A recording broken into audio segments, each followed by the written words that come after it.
থাকে।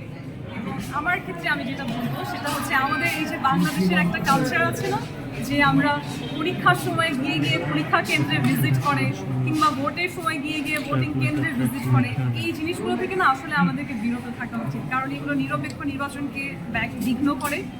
অনেক মানুষ দেখেন যারা ভোট দিতে এসেছে, যখন দেখবে যে একজন শক্তিশালী প্রার্থী, শক্তিশালী বলতে প্রার্থী হিসেবে শক্তিশালী না, ধরেন সে সমাজে একটু ইনফ্লুয়েন্সিয়াল কিংবা সে একটা ইনফ্লুয়েন্সিয়াল পার্টির লোক, তখন কিন্তু এটা তাকে ইনফ্লুয়েন্স করে যে আমার ভোট দেওয়াটা আসলে কোনোভাবে আমার ক্ষতির কারণ হবে কিনা, কিংবা সে ভীত হতে পারে, ইনফ্লুয়েন্স হতে পারে। সেই ক্ষেত্রে আসলে প্রার্থীদেরকে কোনোভাবেই ভোটারদেরকে অ্যাটলিস্ট ভোটের দিন ইনফ্লুয়েন্স করা উচিত না।